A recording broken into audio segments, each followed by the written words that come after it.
Good morning students. हम हमारे 7th class में चैप्टर पढ़ रहे थे वायुमंडल। तो इसके बारे में हमने पढ़ा था कि जो वायुमंडल का संगठन है वो किस प्रकार से होता है। ठीक है, इसके बाद में जो वायुमंडल है इसका निर्माण कैसे हुआ, जैसे हमने पढ़ा था वायुमंडल में विभिन्न प्रकार की गैसें होती है, इसके अलावा धूल कण होते हैं, इसके अलावा जलवाष्प होता है। तीनों को मिला मतलब तीनों के द्वारा ही हमारे वायुमंडल का निर्माण होता है। इसके बाद में मैंने आपको 2-3 चीज़ें और बताई थी, जिसमें जो हमारा वायुमंडल है इसमें जो गैसें हैं वो कौन कौन सी पाई जाती है, कितनी प्रतिशत उनकी मात्रा है, सबसे ज़्यादा कौन सी है, सबसे कम कौन सी है। ठीक है, हमारे जीवन के लिए उपयोगी गैस कौन सी है, ये सब चीज़ें मैंने आपको बताई थी। अब इसके बाद में हम जो नेक्स्ट जो टॉपिक पढ़ने जा रहे हैं अपना, वो है वायुमंडल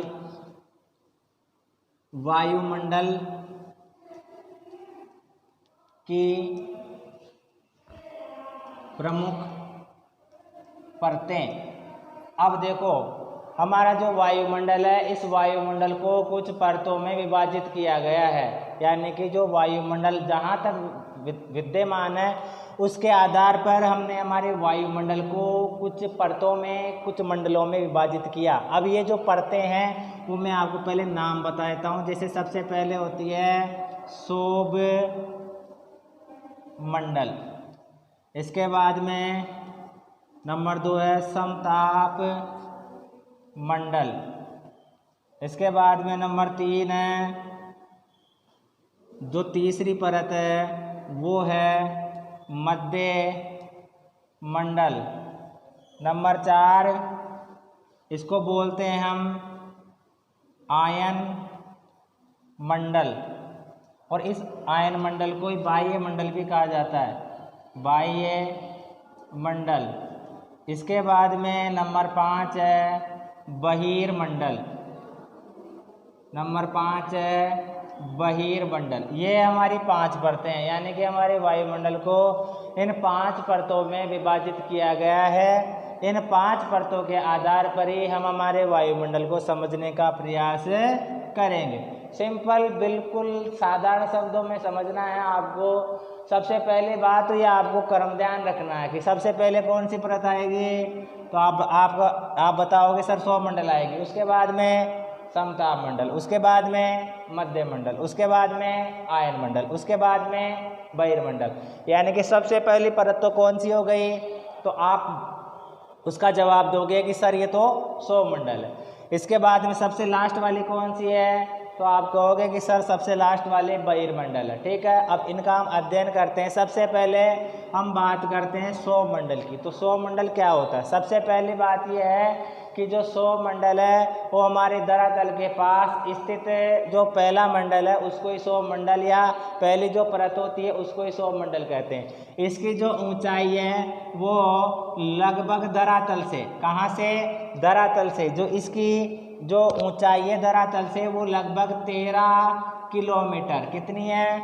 लगभग 13 किलोमीटर इसकी जो ऊंचाई है वो मानी जाती है।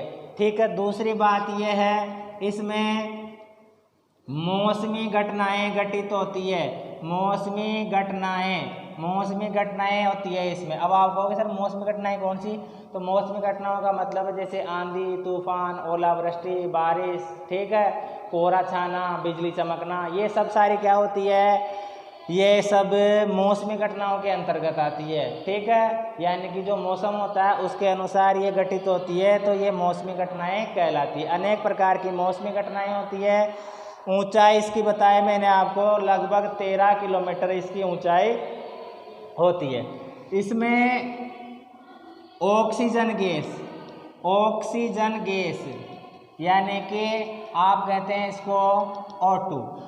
हमारा जो सौरमंडल है इस सौरमंडल में ऑक्सीजन गैस पाई जाती है। ऑक्सीजन गैस हमारे जीवन के लिए महत्वपूर्ण है, क्योंकि सभी जो प्राणी होते हैं वो श्वसन क्रिया के रूप में इस ऑक्सीजन गैस का उपयोग करते हैं, चाहे से पादप हो, जंतु हो, जीव हो, मनुष्य हो, कोई भी हो।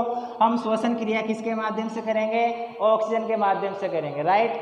अब देखो, ऊंचाई 13 किलोमीटर लगभग, मौसमी कठिनाई सारी इसी मंडल में होगी, इसी परत में होगी। ऑक्सीजन गैस जो जीवनदायिनी गैस होती है वो सबसे ज़्यादा इसी में पाई जाती है और सबसे पहली परत है ये, पहली परत ये धरातल के सबसे पास में कौन सी परत है? सौरमंडल। ठीक है, दूसरी परत पे आ जाओ। दूसरी परत का नाम है समताप मंडल। दूसरी परत का नाम क्या है? समताप मंडल।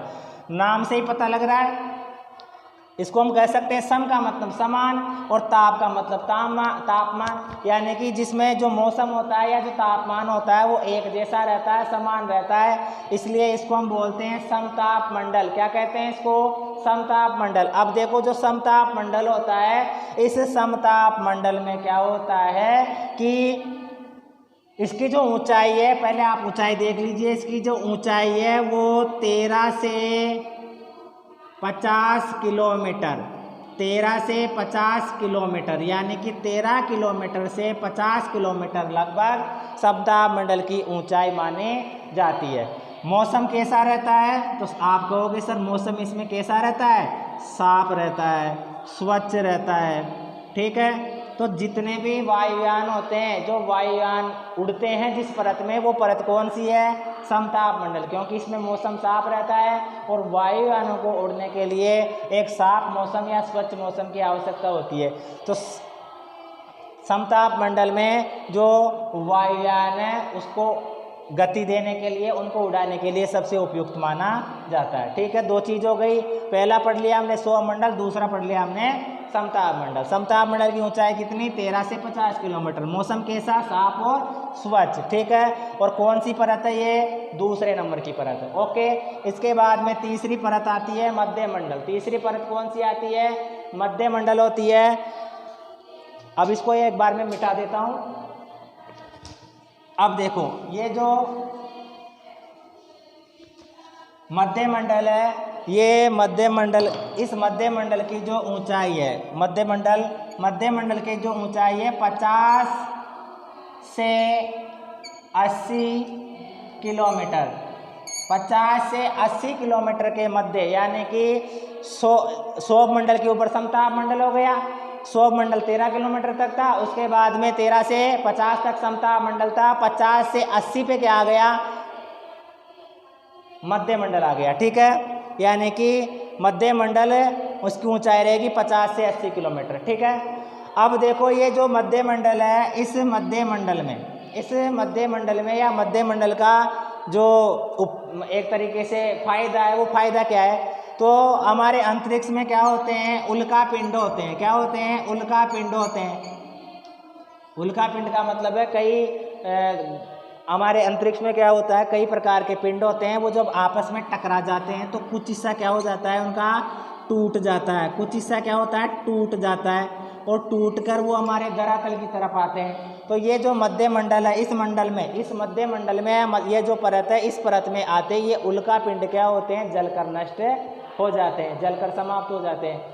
और अगर जलकर समाप्त नहीं होंगे, हमारे धरातल पर आएंगे तो ये नुकसानदायक होते हैं, क्योंकि ये गर्म गैस एक तरीके से आग के गोले की तरह होते हैं, गर्म होते हैं, तो ये नुकसानदायक होते हैं। तो इसलिए क्या है, इस मध्य मंडल में आते हैं ये क्या होते हैं? नष्ट हो जाते हैं। ठीक है, इसके बाद में नंबर 4 पे है आयन मंडल। चौथी परत कौन सी है आपकी? आयन मंडल। अब देखो ये जो आयन मंडल है, ये जो आयन मंडल है, इस आयन मंडल की ऊंचाई देखिए 80 से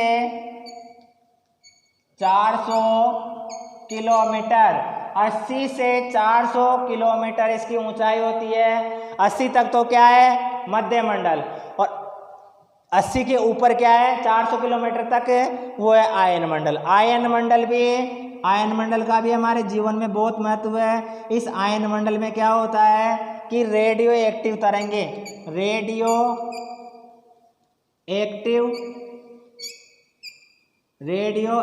तरंगें क्या होता है? संचार की जो किरणें होती है वो हमारे आयन मंडल में जाती है, फिर वो वहाँ पे टकराती है, टकराकर परावर्तित होती है, परावर्तित होकर वापस हमारे धरातल पर आती है, जिसके माध्यम से ये जो संचार के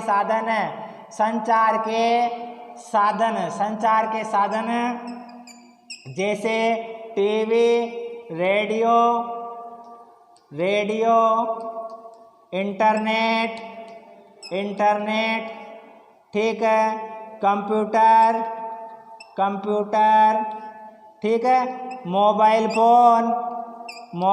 फ़ोन, ये सब इसके द्वारा संचालित होते हैं। यानी कि इनको चलाने के लिए ये जो आयन मंडल है ये मोस्ट इम्पोर्टेंट है। अगर आयन मंडल में परावर्तित होकर वो किरणें वापस धरातल पर नहीं आएगी तो उसके बाद में ये संचालित नहीं हो पाएंगे, ठीक है। ऊंचाई मैंने आपको 80 से 400 बताई थी। अब लास्ट में आपका एक और बच गए बहिर्मंडल।